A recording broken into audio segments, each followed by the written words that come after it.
שלום וברוכים השבים. טוב, אז קיבלנו חומרים ממש מסקרנים הפעם. איזה מדריך כזה, שפת האור ציון, שמדבר על מערכת שנקראת שפת הכשרות האנרגטית. עכשיו, זה נשמע... קצת מדע בדיוני, לא? כן. כאילו שילוב של הלכה יהודית, רוחניות, וגם טכנולוגיה מתקדמת ממש. מדברים שם אפילו על חישוב קוונטי. המשימה שלנו היא ככה לצלול לתוך זה, לנסות להבין מה הסיפור פה. אכן, זה בהחלט קונספט, בוא נגיד, שאפתני. המטרה, כמו שהיא מופיעה שם בחומרים שקיבלנו, היא בעצם ליצור דרך חדשה. דרך שהיא גם דינמית, גם מעשית, כדי לעסוק ב-613 המצוות, תרי"ג מצוות, אבל בעידן שלנו. והטכנולוגיה אמורה להיות כאילו הגשר. אוקיי, גשר בין המסורת לקדמה. טוב, אז בואו נפרק את זה. מתחילים מדינים. זה כאילו אבני הבניין של המערכת הזאת. מה זה דיין? כן, בדיוק. כל דיין, ככה הם קוראים לזה, הוא למעשה ייצוג של אחת מתרי"ג המצוות. והם מציינים שזה לפי סדר הרמב"ם. אבל פה זה מתחיל להיות מעניין באמת. לכל דיין כזה הם נותנים תיאור שהוא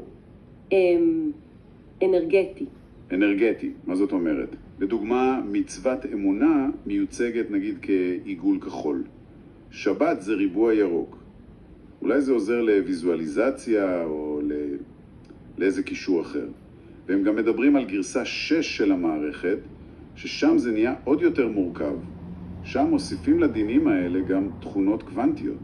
רגע, תכונות קוונטיות למצוות? פה אני צריכה הסבר. איך זה אמור לעבוד? אז ככה, בגרסה 6 הזאת, הדינים, היחידות האלה, יכולים להיות במצב שנקרא סופרפוזיציה. אפשר לחשוב על זה הכי פשוט כמו מטבע באוויר, לפני שהוא נופל. הוא גם הצ וגם כלי באותו זמן. עד שהוא נוחת. בדיוק. אז כאן דין יכול לייצג פוטנציאל לכמה מצבים, או אולי כמה פרשנויות של מצווה, עד שאתה מודד אותו בהקשר מסוים. זה כנראה מאפשר לייצג דברים יותר מורכבים בהלכה. מטבע מסתובב. טוב, אני חושבת שאני מתחילה לתפוס את הכיוון, ואיך מחברים את הדינים האלה? נגיד את האמונה והשבת. אז החיבורים האלה יוצרים מה שהם קוראים חוקים. והחיבור נעשה דרך קשרים.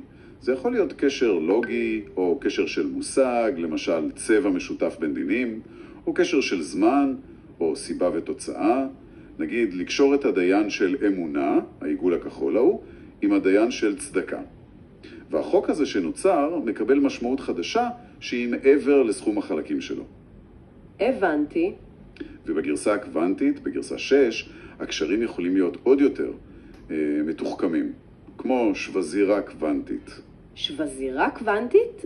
בין מצוות? זאת אומרת שלמשל מצוות שבת ותפילה יכולות להיות קשורות ככה שאחת משפיעה על השנייה מיד, לא משנה המרחק.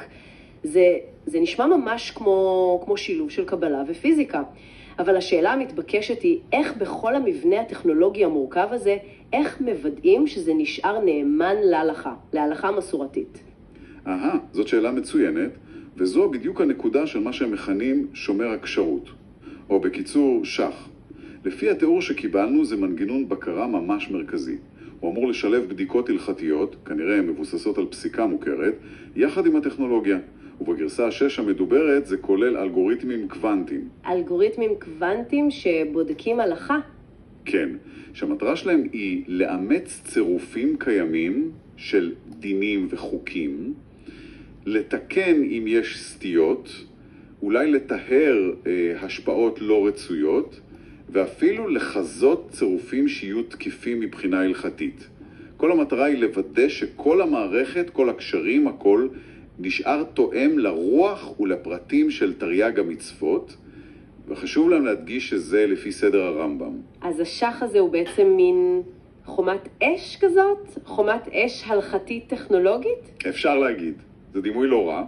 הוא שומר על הגבולות ההלכתיים של המערכת. מעניין מאוד. אוקיי, אז יש לנו מערכת מורכבת עם פיקוח, אבל למה זה טוב? כלומר, מה השימושים של זה? זה רק תיאוריה או שיש לזה גם צד מעשי? המדריך שהגיע אלינו מדגיש דווקא יישומים מעשיים. למשל, ככלי ללימוד תורה. כלי שיכול להמחיש קשרים שאולי נסתרים בין מצוות בצורה ויזואלית או אנרגטית. כמו מפה כזאת של מצוות? משהו כזה אולי. הם גם מדברים על כלים להעצים את הכוונה בתפילה, על ידי זה שמציגים לך חוקים שרלוונטיים לנושא התפילה שלך. אפילו אפליקציות לבניית קהילה שמקדמות צדקה וחסד על בסיס העקרונות האלה. ועם היכולות הקוונטיים שהזכרנו, הם מזכירים אפשרות של אופטימיזציה של לוחות זמנים, נגיד לקיום מצוות עבור קהילות גדולות. אופטימיזציה קוונטית ללוז של בית כנסת? משהו בכיוון הזה, כן. תוך כדי שמירה על הלכות מורכבות, כמו איסורי שבת למשל. טוב, אז אם אני מנסה לסכם את כל זה, אנחנו בעצם מדברות פה על ניסיון ממש שאפתני. לקחת מסורת, הלכה יהודית עתיקה, וליצוק אותה לתוך מסגרת טכנולוגית סופר מודרנית, כולל קוונטים. והמטרה היא אולי להפוך את זה ליותר נגיש, יותר רלוונטי לעכשיו. בדיוק. נראה שזאת המהות של הרעיון. להנגיש את ההלכה, למצוא לה ביטויים חדשים, אבל, וזה חשוב להם להדגיש, תוך הקפדה ממש חזקה על שמירת היסודות ההלכתיים, ובמיוחד ההסתמכות על הרמב"ם.